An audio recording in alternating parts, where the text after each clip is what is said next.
Dime. ¿Tiene?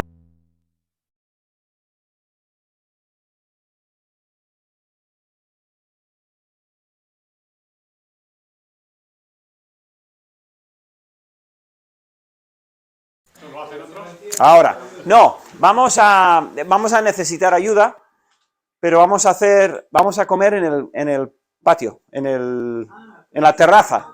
Así que, sí, al sol. Bien. Bueno, pues eso más, después ya lo organizaremos. Gracias, Dani. Muy bien, hay dos libros en el Antiguo Testamento que son quizás los más grandes atacados de todos los demás. O sea, se ataca todo el Antiguo Testamento, ¿vale? Digo, atacado por los incrédulos que no quieren que sea verdad, porque no creen en un Dios, no creen en lo sobrenatural, no creen en los milagros, no creen en los profetas, no creen en la creación, etcétera, etcétera, etcétera. Hay dos libros. ¿Cuáles son? Génesis. Uno, el primero, absolutamente es la diana de un... ¿Y qué más? Daniel. Génesis y Daniel. Muchos, Isaías, todo. Pero Daniel es muy grande. Vamos a ver Daniel, porque Daniel, hay un problema muy grande para el ateo. El que no cree en milagros, el que no cree en Dios, el que dice es que la profecía no existe, aunque en el mundo hay decenas y decenas de lectores del futuro y les gusta tenerlos, pero realmente no existe nadie que pueda predecir el futuro, dicen ellos. Por lo tanto, cuando venimos a Daniel y Daniel predice perfectamente bien reinos e imperios mundiales, globales, con un detalle maravilloso, siglos antes de que estos surgieran, ni siquiera existían de ninguna forma, pues automáticamente Daniel es una trampa. O sea, es un engaño. Algo le pasa a Daniel porque es imposible, no puede. Claro, la única manera que tiene el incrédulo de desacreditar a Daniel es decir, es que Daniel no fue escrito cuando Daniel fue escrito. Sí, porque es que no puede ser, es imposible. Por lo tanto, vamos a ver cuáles son las teorías y cómo puede ser que tengamos a Daniel describiendo el futuro, el imperio babilónico, luego el persa, luego el griego, luego el romano, y lo hace todo. Y Daniel vivió 6 siglos antes de Cristo, imposible. Vamos a ver qué pasa. ¿De dónde? ¿Qué pasa con Daniel? Entonces, simplemente han dicho, no, pues Daniel no fue escrito por Daniel. Daniel igual escribió los primeros 6 capítulos, igual, pero ni eso. Pero que los últimos es imposible, porque narran de antemano la historia humana. Y eso no puede ser. Entonces, pues hay muchas teorías, pero más o menos todas tienen que ver con que Daniel se escribió mucho más tarde. Hasta se escribió Daniel después del inicio del Imperio Romano. Así que él podía mirar atrás y ver Babilonia, los medopersas, los griegos y a la Roma, y entonces él construyó sus profecías. O sea, que era un absoluto mentiroso. O sea, que era un farsante absoluto. Es lo que quieren decir, ¿no? Porque alguien, que no fue Daniel, alguien escribió el libro como si fuera Daniel, dando a entender de que él es una tontería como una casa, pero es la única posible manera de explicar por qué Daniel describe con tanto detalle cosas o eventos supuestamente futuros. Entonces, lo que yo voy a hacer es, voy a destacar 4 descubrimientos arqueológicos. Evidentemente ya no estamos hablando de Israel, Porque Daniel, ¿dónde vivió? Vivió en Israel, pero solamente quizás unos 16, 17 años. Y no sabemos nada de eso. Lo que sabemos es de cuando vivió en Babilonia. Entonces, como digo, la arqueología, para mí, es un regalo de Dios para nosotros ante las embestidas de los incrédulos que intentan desacreditar toda la Biblia. Ayer ya viste de un zarpazo cómo querían desacreditar a todo lo que escribió Pablo. ¿Vale? Así, ¡puf! Y vimos lo poco que tienen. Lo único que hacen es ver la misma evidencia, los escritos de Pablo, pero lo ven de una manera completamente torcida y sin coger el contexto correcto ni nada. Y dices, qué forma de torcer las cosas. Bueno, pues nos acercamos a Daniel, por coger un ejemplo, porque Daniel es muy atacado, muy criticado, y en los últimos siglos, par de siglos, se han ido sacando cosas. ¿De dónde? De la tierra. ¿Y qué es lo que pasa con este tema de la arqueología? La arqueología, una y otra, y decenas y cientos, quizás podamos decir fácilmente miles de veces, coincide con la Biblia. Coincide. No todos los datos, dijimos antes, ¿cuántos datos hay en la Biblia? Decenas de miles, igual, de datos, de detalles, que están escondidos, como el regalo de cumpleaños del hermano Timoteo. Tenemos que creerle. La Biblia, pues lo creemos. ¿Por qué? Porque tenemos confianza en la Biblia, porque tenemos confianza en Dios.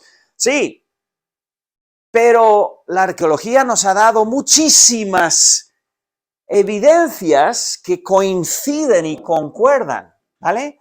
Porque, claro, hace no mucho tiempo decían, es que Daniel es un invento absoluto. O sea, como tú vas y compras un cuento para niños, y estuvimos en Londres la otra semana y estuvimos viendo unos cuentos que les gustan a mis nietos, que son de ahí, de Inglaterra, y es un gato y no sé qué. Y hay una serie de historias, son totalmente inventados. No es la vida de un gato en realidad, o sea, un gato específico, es la vida de un gato creado, de un gato ficticio. No lo tiramos a la basura, eso es mentira. No, ¿por qué? Porque sabemos de dónde viene, sabemos el uso que tiene, ¿no? Y es perfectamente bien. Pero no vamos a decir que Daniel es igual que eso. No, Daniel es un libro inspirado por Dios, parte del canon bíblico de 66 libros, tal y como lo tenemos hoy en día, y es absolutamente de un personaje que se llamaba Daniel. Bueno, de hecho se llama Daniel. ¿Vale? Daniel escribió Daniel, y todos los detalles de Daniel son perfectamente verdades y reales, porque es parte de la Biblia. Y Daniel nos está narrando las cosas que vivió y las cosas que recibió por revelación. Eso quiere decir que cada detalle en Daniel tiene que ser cierto. Tiene que serlo, porque es una obra divina inspirada por Dios con la verdad. La verdad es la verdad, no hay otra. Es la que es, ¿vale? Entonces, yo encontré un artículo que daba 10 descubrimientos destacados que apoyan la fidelidad y la verdad de Daniel. Y yo cogí 4 de esos, y entonces mucho material lo tengo de ellos, y está todo registrado ahí, podéis ver todo si queréis, pero yo he resaltado 4 para esta sesión.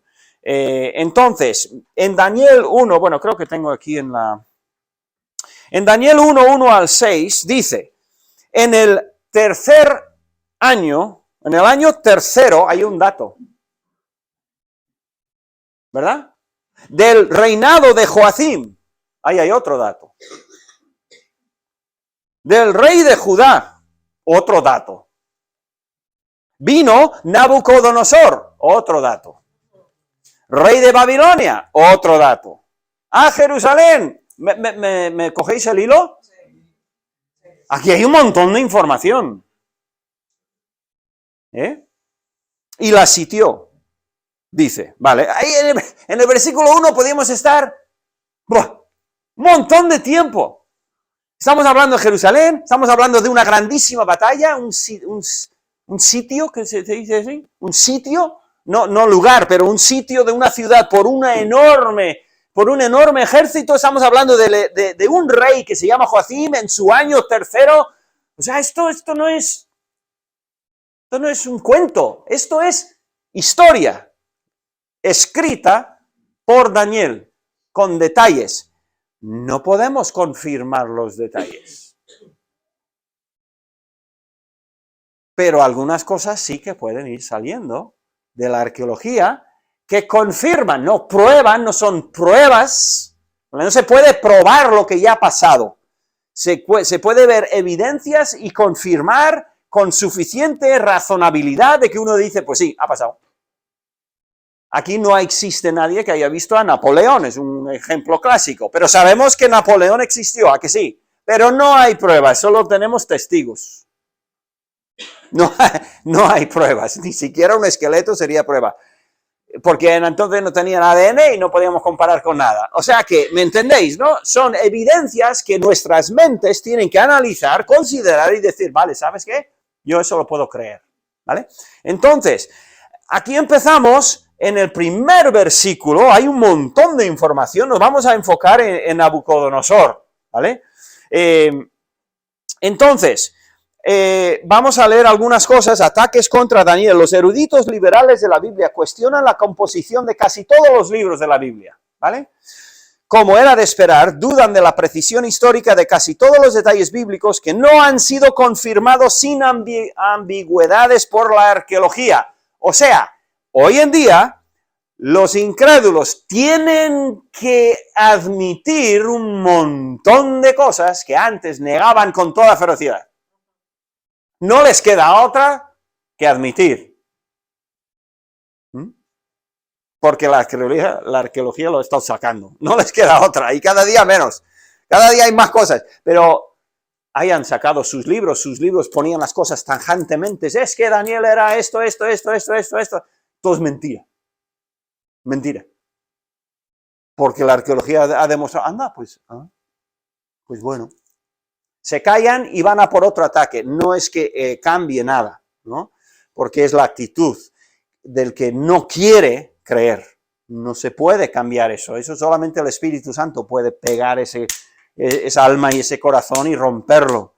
Porque cuando no quiere creer, ya le puedes mostrar evidencias todo el día y decir, mira, es que lo encontré a los 600 metros y tal, igual, da igual. Si no quieren, van a ir a otra cosa. Pero el estudio no es para eso, es para ti. Para que tú veas que la arqueología nos va dando muchísimas evidencias y confirmaciones de las cosas que leemos, ¿no? Uno de los libros más atacados del Antiguo Testamento es el libro de Daniel, el sueño profético tan claro que preveía los reinos que surgían después de Nabucodonosor. ¿Es una profecía o es una falsificación escrita? O sea, ¿es verdad o es mentira? ¿Vale? Después de que surgieran estos reinos. No sorprende que los eruditos que rechazan a un creador sobrenatural, por lo tanto, si niegan a Daniel, ¿qué libro van a negar? Bueno, la Biblia, pero van a negar Génesis seguro. Porque rechazan a un creador sobrenatural, también rechazan la idea de una profecía precisa. Acabamos de tener un instituto intensivo hace unas semanas sobre la profecía, que lo tuvimos aquí, 5 horas sobre la profecía bíblica. ¿Qué es? Una maravilla, un milagro grande, enorme, imposible de abarcar toda, pero es maravillosa. Pero el que no cree en un creador, no cree en un milagro, no cree en lo sobrenatural, no cree en la profecía, porque honestamente, nadie sabe lo que te va a pasar a ti o a mí mañana. Nadie. Menos Dios. Entonces, tenemos lo que se llama la crónica de Nabucodonosor. Creo que también se llama la crónica de Jerusalén. ¿Veis eso? ¿Qué os parece? Buen adorno en la pared, ¿verdad?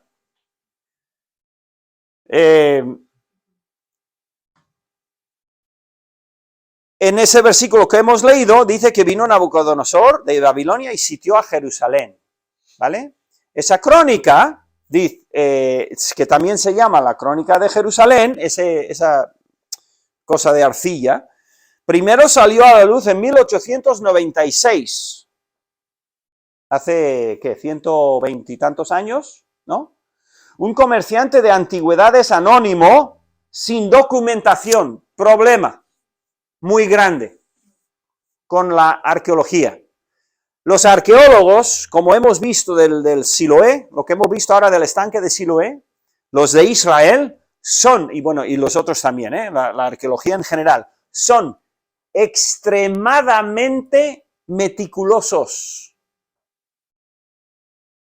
cuando están en un yacimiento. De hecho, hoy en día está todo videograbado. Todo, absolutamente cada rincón videograbado. ¿Por qué? Porque eso es documentar lo que se encuentra, cómo se encuentra, cuándo se encuentra, en qué capa se encuentra, qué se hizo cuando se encontró. O sea, porque resulta, durante muchos años, cuando esto no estaba controlado, montones de gente salía a buscar cosas y encontraban maravillas de la antigüedad, pero sin registrar nada, sin tener cuidado, y venderlo, y aparece, y hay muchísimas mansiones por todo el mundo donde gente muy rica tiene un montón de artilugios y de cosas de la arqueología de hace miles de años. Pero puede ser que no tienen nada de documentación, y hoy en día se pueden hacer Mira, hubo hace un mes un descubrimiento que resultó ser falso, llegó a las noticias, de Darío, el rey Darío. Y en Israel metieron la pata hasta el ombligo. Es muy raro que lo hagan, pero lo hicieron. Y las autoridades hablaron de era de un fragmento de escritura de hace varios miles de años sobre Darío, el Darío de la Biblia. Y dijeron, y resulta que era falso. Era falso, no por engaño, sino que una profesora de arqueología había llevado un grupo de estudiantes a un yacimiento y les estaba explicando y les estaba ilustrando la antigua escritura y cómo se hacía. Es casi increíble lo que pasó, y tontamente dejó su muestra allí. Lo encontraron, y en parte ha sido un hazme reír del mundo, porque era tan bien hecha, porque era el área de esta mujer.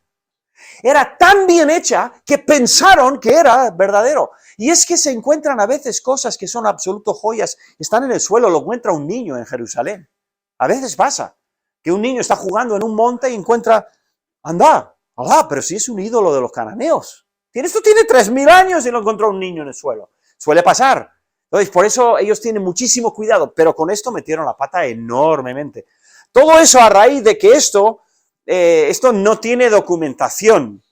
Pero bueno, con todo eso lo han visto y han dicho, esto es absolutamente real. Esto es o sea, el hecho de que no tiene documentación no quiere decir que es falso. Simplemente quiere decir que no puedes necesariamente... Exacto, muy bien, bien dicho. No se sabe, puede ser. Absoluta. Y evidentemente todos creen que sí. Aquí de esto no tienen ninguna duda, ¿vale? Bien, famoso por describir el asedio de Jerusalén en 587, comenta de la anterior deportación de esclavos, la de Daniel. Ya ves que habían 3 deportaciones, una de ellas salió Daniel de Jerusalén, y es el Daniel que conocemos. En el trono de ascensión al trono, Nabucodonosor regresó, esta es la parte que aparece, nuevamente a Atilán, que es Judá, y hasta el mes de Sabatú marchó sin oposición a través de Judá. En el mes de Sabatú llevó el fuerte tributo del territorio de Judá a Babilonia. Ese Haití es su forma de decir Judá. Y entonces, en este fragmento, en esa arcilla, se veía registrado exactamente algo que coincidía perfectamente con la Biblia, con el primer versículo. Nabucodonosor llegó a Jerusalén y la sitió. Y es se refiere a exactamente lo mismo. Por lo tanto, a la basura todos los ataques de que Nabucodonosor no hizo esto, que Daniel, que no era posible, que no pasó. No, ya estaba. Coincide perfectamente con la Biblia. Entonces, el tema de el ataque a Jerusalén y el fuerte tributo que hablaba él, el fuerte tributo era personas, oro, joyas, que habían saqueado a Israel y lo hicieron 3 veces. Y él hace mención específica a lo que él llama fuerte tributo, porque saquearon a Jerusalén, los babilonios, y realmente lo destruyeron al final, pero en varios pasos. Bien, pues ya, ese es el primero. Luego el cilindro de Nabonido, este es importantísimo, porque en Daniel 5.1 dice, el rey Belsasar hizo un gran banquete a 1000 de sus príncipes y en presencia de los 1000 bebía vino. Daniel 5.1. Tú has leído eso muchas veces, ¿verdad? Lo crees, ¿verdad? Belsasar es Belsasar, ¿verdad? Sí. Pero durante muchísimos años, los incrédulos decían, Belsasar no existió. Toda esa historia del capítulo 5 es un invento, porque no hay ningún registro de Belsasar. Eso se llama, creo yo, ¿cómo se llama? Un argumento de silencio, que es muy débil. Pero como no hay evidencia, pues no existió. Es lo que se decía. Eso está publicado en muchos libros de antes. ¿Vale? Eso es la pura mentira que se proponían, que se propagaba, ¿no? Hasta que en 1881, descubierto en Sipar, Babilonia, vamos a ver un poco más de eso, ahora en el Museo de Pérgamo, Berlín, se encontró ese cilindro, todas esas marcas, eso es escrito, ¿vale? De escritura cuneiforme, creo que se llama. Uno de los cilindros de Nabonido de Ur, que registra la oración de Nabonido por él y su hijo Belsasar, ¿vale? En ese cilindro aparece el nombre de Belsasar. Fue el último rey del imperio neobabilónico, su reinado, ¿os acordáis que era el último, no? Dice la Biblia, ¿qué pasó después de él? Al final del capítulo 5, muere y entra, eso es. Entonces, aquí dice, su reinado finalizó con la caída de Babilonia ante el rey persa Ciro el Grande. En este momento el rey Nabonido estaba ausente del reino, pues se encontraba en el oasis de Taima, restaurando un templo del dios Sin. Esto no lo tenemos en la Biblia. Esto todo se encontró en estos otros descubrimientos arqueológicos. Pero ¿qué pasa? Coincide perfectamente con la Biblia. Perfecto, como vais a ver. Su hijo Belsasar, que había quedado como príncipe regente en la capital del reino, fue quien tuvo que enfrentarse a la invasión persa. Entonces, ¿os acordáis lo de la mano que escribía en la pared, la traducción, y luego qué dijo Belsasar? Entonces mandó Belsasar vestir a Daniel de púrpura y poner en su cuello un collar de oro y proclamar que él era... Un detalle viene aquí. el tercer señor del reino. Es un detalle, casi nada. No, es mucho. Es mucho. Es un detallazo. Es un detalladísimo de grande que le diera el tercer puesto. Para nosotros que leyéramos la Biblia, si no tuviésemos todos estos ataques de los incrédulos, y bueno, pues tercero, pues lo ha dado por el tercero, pues ya está. Pero el detalle del tercero, ¿por qué? Porque era el rey regente, como dice aquí, ¿no? El príncipe regente. El rey estaba fuera y reinaba el que no existía, ¿os acordáis? Belsasar. Y Belsasar le dio en el momento el mayor puesto que le era posible dar, el tercero.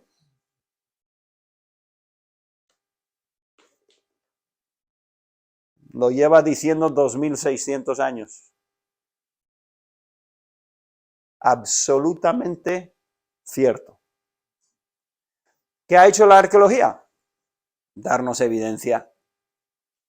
Y todos los cristianos que durante las épocas de esas burlas y esas mentiras que se les echaban encima, todos los cristianos que dijeron, da igual, yo creo la Biblia,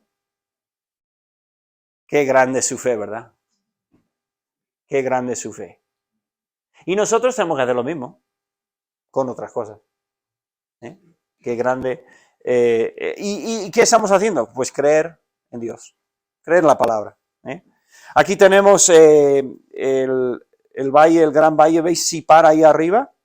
Es donde se encontró eso. ¿Veis Ur abajo, donde salió Abraham? Esto es Irak ahora, y el Tigris y el Éufrates, un poco el valle, creo que es ese. ¿Bien?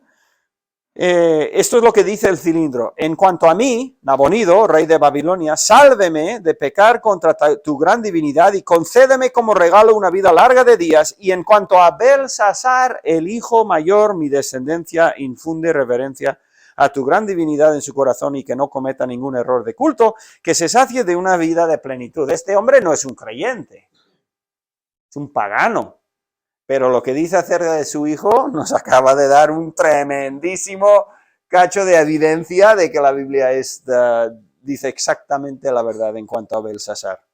Luego tenemos el cilindro de Ciro en Daniel 6, 28.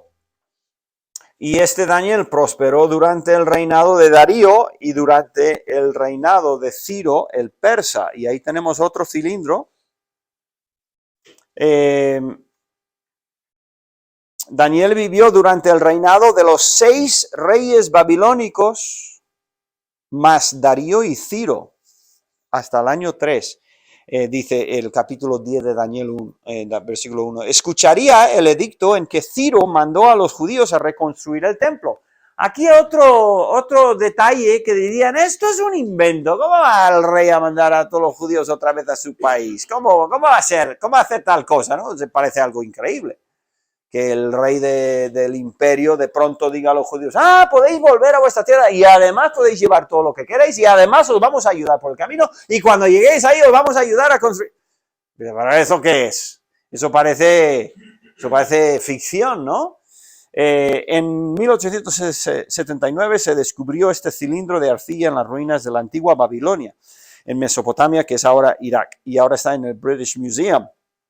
El cilindro describe cómo Ciro permitió a las naciones cautivas, no solo Israel, da igual, pero no era solamente a Israel como igual nos podíamos haber pensado, a las naciones cautivas que volviesen a sus tierras con sus ídolos. Curiosísimamente, él intentó formar un sistema multicultural. Y vi un vídeo, no creo que lo tengo aquí, vi un vídeo donde un señor muestra cómo los fundadores de Estados Unidos usaron los escritos de Ciro para crear su democracia, sabiendo que Estados Unidos iba a ser iba a ser multicultural. Ahora está volando a pedazos, pero ha sido una maravilla lo que se ha hecho a través de Estados Unidos a lo largo de varios siglos ahora, donde hay culturas literalmente con absoluta libertad no solo de cultura, pero también de religión y todo eso, y lo basaron aquí, hay escritos directamente de los fundadores, basándose en lo que intentó hacer Ciro hace casi 3000 años. Los centros sagrados al otro lado del Tigris, cuyos santuarios habían sido abandonados por mucho tiempo, devolví a sus lugares las imágenes de los dioses. Claro, en el caso de los judíos no habían imágenes de dioses, ¿verdad? ¿Qué había? Los artículos del templo, claro, y los mandó todos para allá, ¿vale? Y les dejé morar en moradas eternas, reuní a todos sus habitantes y les devolví sus moradas. Bien, eso es Ciro. Ciro está intentando ganarse el favor de todos los dioses. El cilindro deja claro que esa fue la intención de Ciro. Los judíos no tenían ídolos, pero sí muchos utensilios del templo. Y fragmentos de los rollos del Mar Muerto, y honestamente se me ha ido el tiempo y yo creo que lo vamos a dejar. Más o menos habéis oído los rollos del Mar Muerto, se encontraron fragmentos de Daniel del siglo II antes de Cristo. Grandísimo problema para los escépticos, enorme problema para los escépticos, porque ellos decían que nada más no solo era un cuento, que había cambiado, que había muchas versiones, que bueno, y en los fragmentos del Qumrán se encontró y se confirmó de que el libro de Daniel era canónico, considerado palabra de Dios por los de Qumrán en el siglo II, cuando la mayoría de los escépticos querían, es que ni siquiera se había escrito el falso entonces. O sea, tremendo. Entonces, ahí tenéis, creo que tenéis eso sí en las notas, podéis leerlo, me parece, sí, lo he puesto ahí, alguna cosa he puesto, a ver si tengo, hay un vídeo, bueno, esta mujer narra la historia de Mesopotamia, está muy bien porque habla mucho de toda zona de Babilonia y menciona la Biblia y menciona diferentes aspectos de Daniel y quizás lo pondré a la tarde, ya hablaremos, en algún momento lo pongo, si lo queréis ver es muy bueno y también tendréis el link, no sé cuánto... Son 11 minutos, ¿vale? Así que no tenemos tiempo ahora realmente. Vamos a dejarlo ahí, lo siento, es muy difícil cubrir tanto material y solo es tocar la superficie de los temas. Pero recordemos por qué estamos aquí, por qué es el retiro. El retiro es para que vayamos entendiendo que no tenemos por qué dudar de este libro que tenemos en la mano, ni de Pablo, ni del diluvio, ni de Noé, ni de Daniel, no, tenemos razones sólidas por confiar en la palabra de Dios, ¿vale? Y, en fin, espero que eso se vaya entendiendo. Bien, terminamos así, Edwin, terminamos la grabación y lo que tenemos que hacer ahora, vamos a comer, como hemos dicho, vamos a comer fuera, quiere decir que vamos a tener